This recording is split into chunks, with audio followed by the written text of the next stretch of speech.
La transmigración, también conocida como reencarnación o metempsicosis, significa que un yo post-mortem, generalmente llamado alma, sobrevive a la muerte física y renace en los cuerpos de otras criaturas vivas. Esta noción era bien conocida en el mundo grecorromano y se pensaba que provenía de Egipto. La doctrina tenía raíces tanto en la tradición órfica como en la pitagórica. No muchos cristianos afirmaban la doctrina de la transmigración en los siglos segundo y principios del tercero de la era común. De hecho, los únicos cristianos que la enseñaron fueron alejandrinos, a saber, Basílides, Carpócrates y el predicador Naaseno. En este video de dos partes, exploraré cómo estos pensadores fundamentaron la reencarnación en el testimonio bíblico y cómo la integraron en su cosmovisión cristiana. Al final, también hablaré de otras dos fuentes sobre la transmigración en el cristianismo primitivo, es decir, el libro secreto de Juan y, para sorpresa de muchos, Clemente de Alejandría. Soy el Dr. David Litua y si apoyan el contenido gratuito basado en evidencia, espero que se suscriban a este canal, chequen mis publicaciones y se unan a mi escuela en línea, la Academia Gnosis. Aquí encontrarán la mayoría de mis cursos en los campos de estudios gnósticos y herméticos, el Nuevo Testamento y el cristianismo primitivo. Si quieren resúmenes de literatura académica, pueden registrarse gratis en mi sitio web, el Archivo Gnóstico. Todos los enlaces están en la descripción.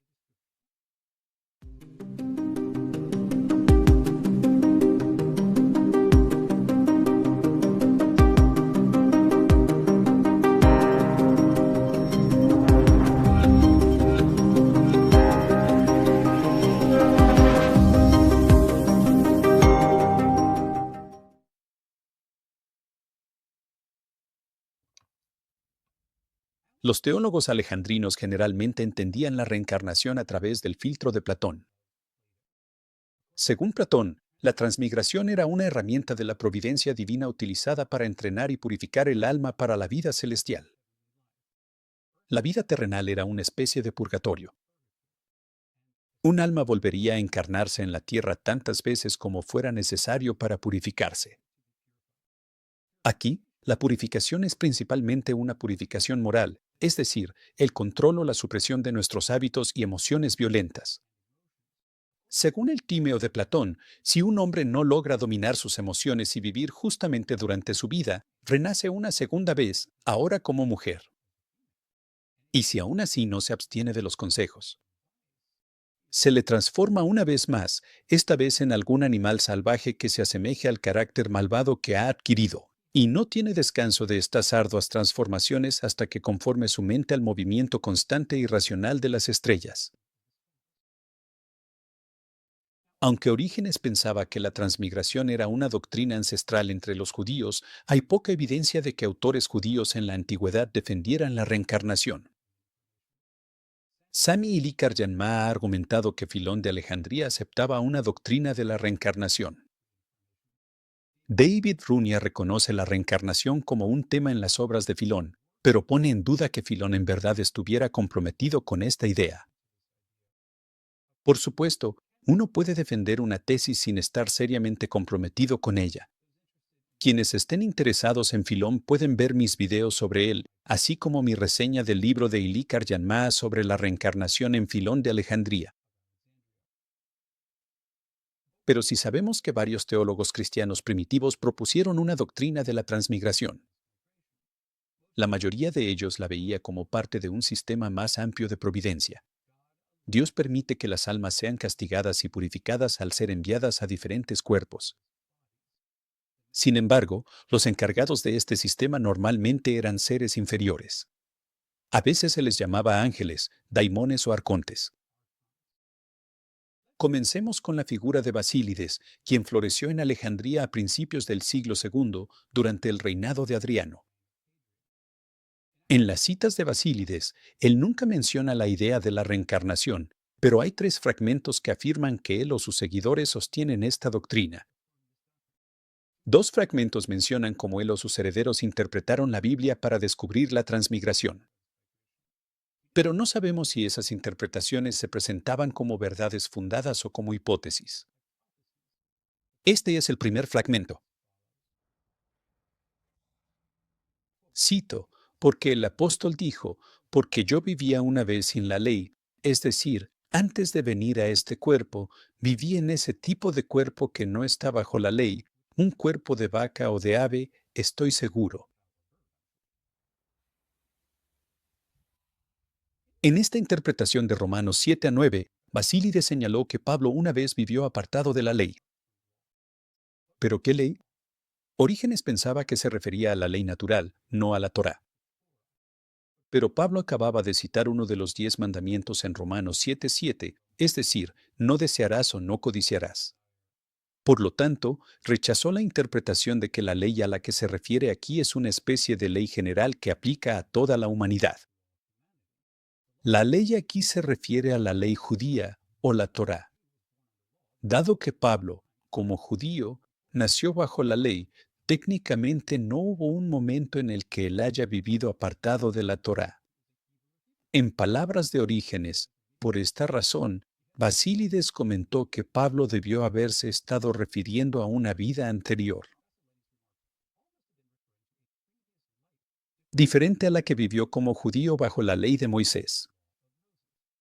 La idea de que Pablo vivió anteriormente en el cuerpo de una vaca o un pájaro parece ser un comentario sarcástico de Orígenes, como lo indica el irónico, estoy seguro, en latín, esquilicet.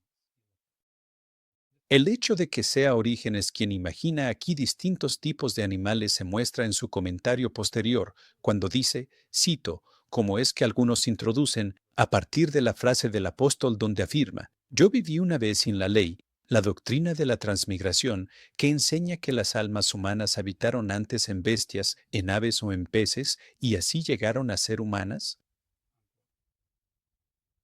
Los platónicos de la época de Basílides no estaban de acuerdo sobre si las almas racionales nacían en animales. Algunos consideraban que era inapropiado o imposible que un alma racional habitara un cuerpo animal. Ellos entendían que Platón hablaba en sentido metafórico sobre los malos humanos que renacían como animales. Su comportamiento y estilo de vida, en efecto, hacía que su vida fuera la vida de los animales. Según un resumen posterior de este debate, cito, Platón dijo que las almas iracundas, orgullosas y codiciosas intercambian cuerpos con lobos y leones, y que aquellos que han caído en excesos recibirán los cuerpos de asnos y otros animales de ese tipo. Algunos pensaban que hablaba de lobos, leones y asnos reales, pero otros entendían que en realidad hablaba en parábolas y que al nombrar animales se refería a distintos modos de conducta. Cronio, por ejemplo, en su obra sobre el Renacimiento, sostiene que las almas siempre permanecen racionales. Teodoro el Platonista es de la misma opinión. Y Porfirio sigue el mismo camino. Pero Jámblico va completamente en sentido contrario y declara que existe una forma de alma apropiada para cada forma de ser vivo y que estas formas difieren entre sí. Por lo tanto, escribió una monografía en la que argumentaba que no existe transmigración de almas de humanos a animales no racionales, ni de animales a humanos, sino solo de un animal a otro y de un humano a otro. En mi opinión, Basílides y sus seguidores no enseñaron la transmigración de almas humanas a animales. Él fue uno entre muchos intérpretes platonistas que entendieron la reencarnación animal metafóricamente. Quizá haya un indicio de la interpretación metafórica de la transmigración en el libro de Isidoro sobre el alma excrescente, siendo Isidoro hijo de Basílides y heredero de su escuela. Isidoro dice que los espíritus de un lobo, un mono, un león y una cabra pueden adherirse al espíritu humano, inspirando los rasgos de estos animales y de los humanos. En resumen, el alma humana puede ser infectada por el espíritu de un lobo, por así decirlo, pero no se descarga en el cuerpo de un lobo real. Veamos otro fragmento, este de Clemente de Alejandría. Cito, el pasaje en el que Dios paga a los desobedientes hasta la tercera y cuarta generación, los seguidores de Basílides lo interpretan en referencia a las encarnaciones. En resumen, los cristianos basilirianos citaban Deuteronomio 5, versículo 9, que forma parte de los 10 mandamientos, donde Dios paga a los desobedientes hasta la tercera y cuarta generación. En la época de Basílides, los griegos se quejaban de los dioses y tiranos que castigaban tierras o pueblos por faltas cometidas generaciones atrás. Marción, por ejemplo, señalaba la injusticia del castigo transgeneracional. Parece que los basilidianos querían redimir a Dios de castigos injustos, protegiendo así su carácter. Por eso, los basilidianos interpretaron metafóricamente Deuteronomio 5:9. Tomaron la palabra generación en el sentido de nacimiento y múltiples nacimientos. En esta interpretación, Dios ya no es injusto por castigar a niños inocentes. En cambio, tiene un sistema de justicia para castigar a las almas desobedientes por su propio pecado, siendo la misma alma que nace en diferentes cuerpos. Y estas almas viven 3 o 4 generaciones, es decir, vidas. A lo largo de sus renacimientos, las almas aprenden a vivir con justicia. Podríamos preguntar quién, según estos seguidores de Basílides, es el Dios al que se refiere Deuteronomio. Aquí la palabra griega, Zeus, no tiene artículo definido, lo que puede significar un Dios menor. Era el Dios o Señor de Judea quien, por supuesto, pronunció los 10 mandamientos. Lógicamente, el Señor de Judea sería el Dios encargado de las transmigraciones. Él es quien empuja a las almas humanas pecadoras de regreso a cuerpos durante 3 o 4 generaciones. Tal era el sistema de justicia del Señor de Judea. En este marco, el Señor de Judea no es necesariamente malvado. Parece más bien un juez severo que controla un sistema de sufrimiento humano. Mantiene a las almas atrapadas en este sistema cósmico para que, aparentemente, aprendan a obedecer sus mandamientos que representan la moralidad básica. Pasamos entonces a nuestro fragmento final de Basílides. Cito los sermones de Basílides que enseñan que es indiferente negar la propia fe y sacrificar a dioses extranjeros. Afectan y corrompen a los oyentes tanto como aquellos que desaniman a las personas que luchan por la verdad a confesar a Jesús ante los seres humanos. En estos sermones enseñan que no hay otros castigos para los pecados más que la transmigración de las almas después de la muerte. Ahora, este fragmento menciona sermones o discursos.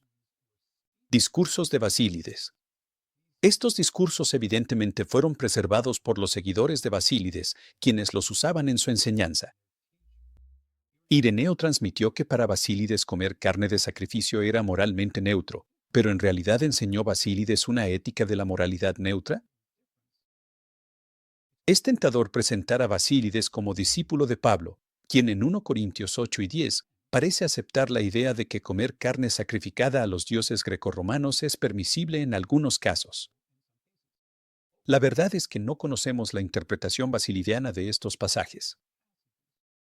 Aún más importante, los largos comentarios de Basílides sobre los mártires muestran que creían que los mártires debían hacer una confesión adecuada de su fe y que eso era evidencia de que eran los elegidos. Sí, según Basílides, solo hay perdón para los pecados involuntarios.